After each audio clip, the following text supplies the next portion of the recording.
Hello and welcome to Living English. Today we'll be looking a bit more at greetings and introductions and at relative pronouns. In our last episode of Sisters and Brothers, Anne finally found her brother living with a woman called Rose. Today, Anne goes into their house and meets someone else she knew nothing about.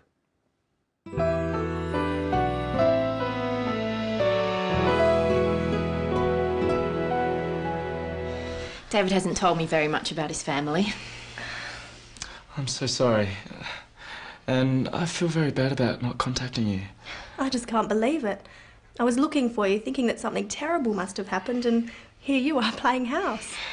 There's someone you should meet.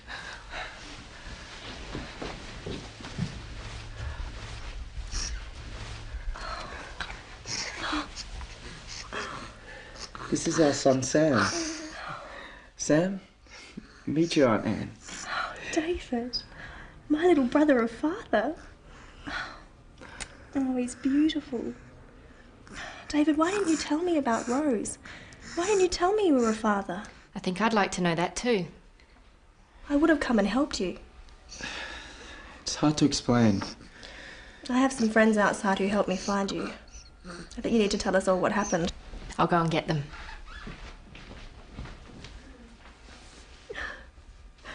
I'm an aunt. Sarah, Steve. This is my brother David and his partner Rose. And this is my nephew Sam. He's gorgeous. I know you. You... Shop at your stall, yeah. Green apples. He always wants green apples. That's right. You have a good memory, David. I think you'd better all sit down.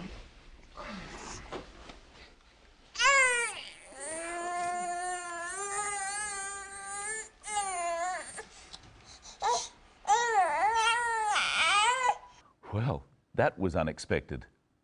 Imagine suddenly finding out that you have a nephew, that your brother or sister has a son. In our last episode, we looked at introductions. Let's refresh our memories. Sarah, Steve. This is my brother David and his partner Rose. And this is my nephew Sam. This time, Anne introduces two groups of people instead of just two people. Remember to name the people you are introducing and then tell them who the others are by saying, "This is." Listen again and then repeat it with the clip. Sarah, Steve. This is my brother David and his partner Rose. Sarah, Steve.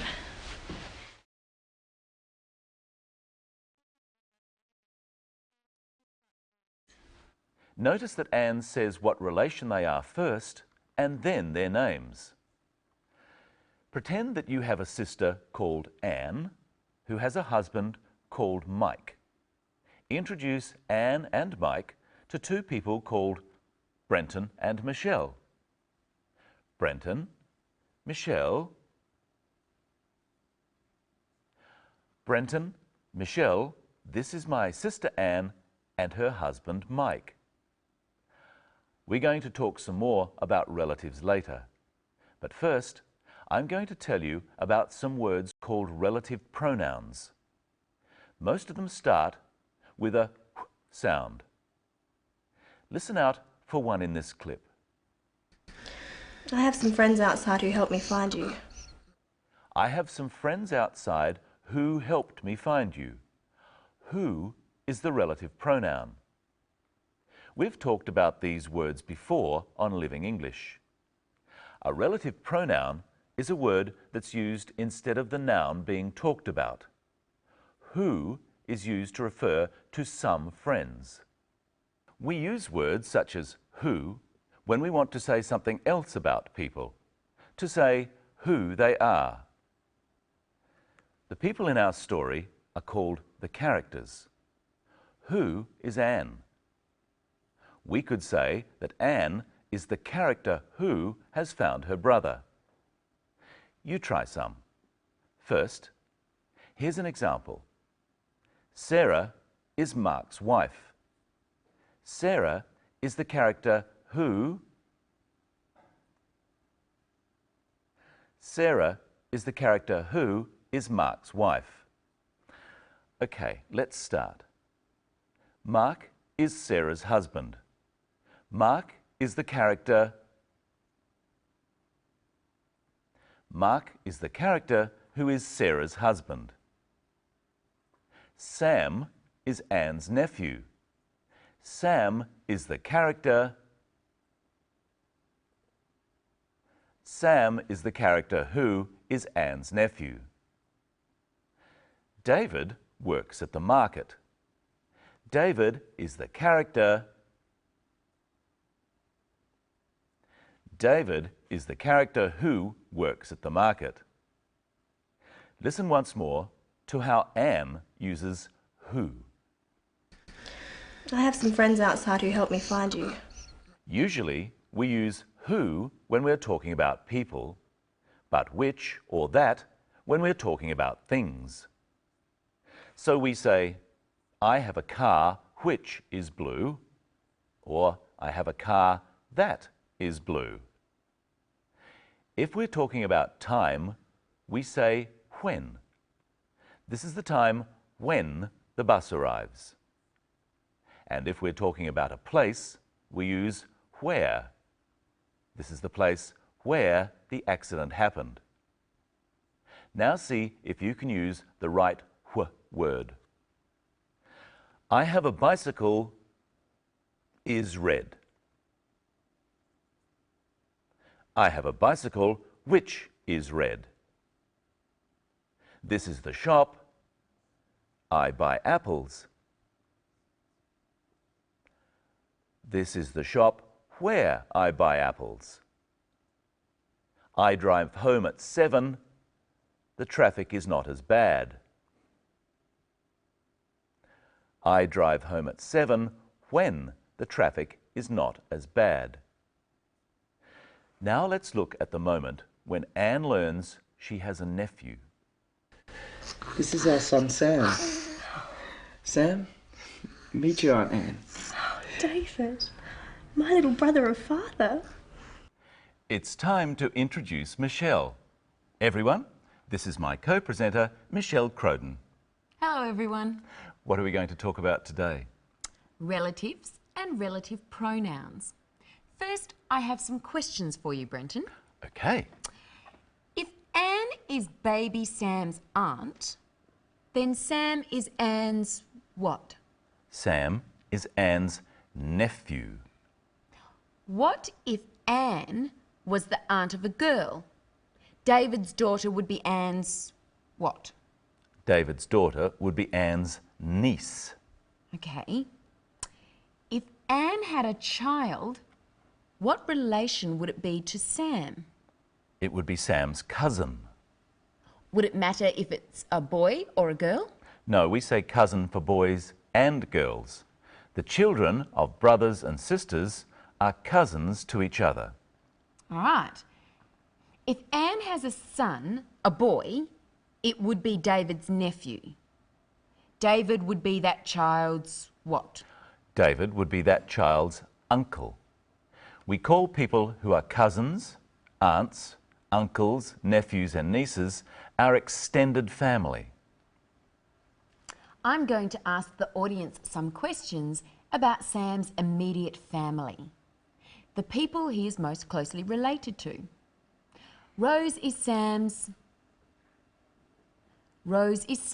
mother. David is Sam's father. Sam doesn't have any brothers and sisters yet, so that's his immediate family. Now for his extended family. Anne is Sam's aunt. What about Anne and David's mother and father? They're Sam's grandmother and grandfather. Now for some questions from Anne. David, why didn't you tell me about Rose? Why didn't you tell me you were a father? You'll have to watch the next episode to find out the answers.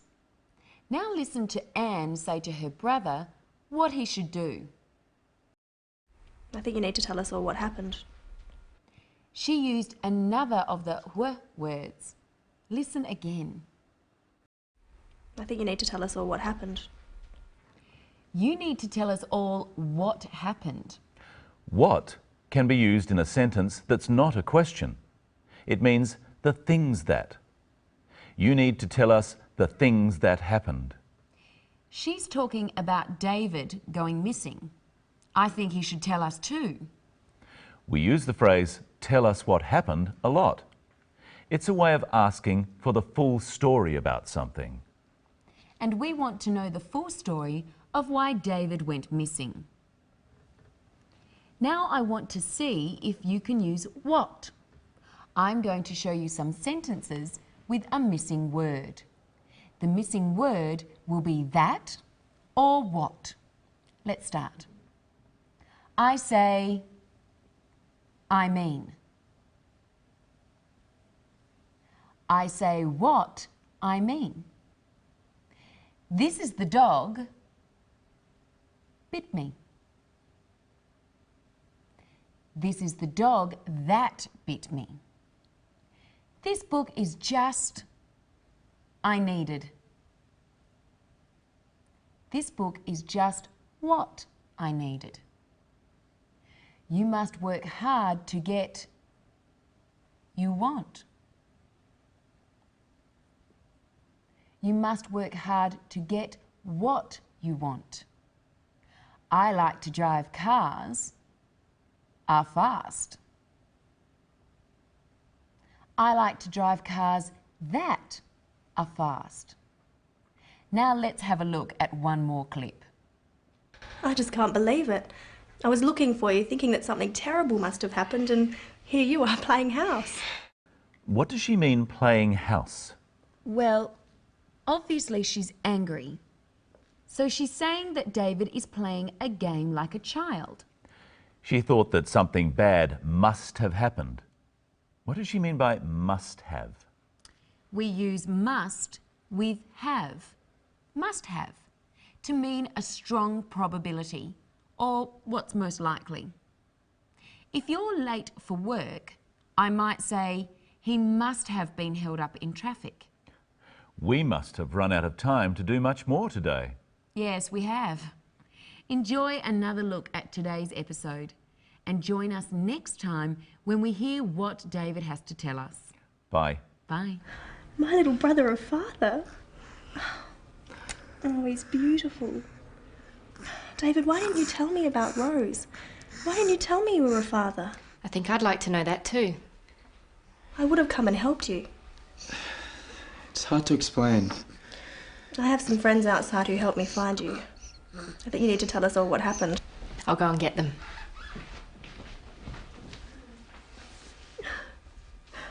I'm an aunt. Sarah, Steve. This is my brother David and his partner Rose. And this is my nephew Sam. He's gorgeous. I know you. You... Shop at your stall, yeah. Green apples. He always wants green apples. That's right. You have a good memory, David.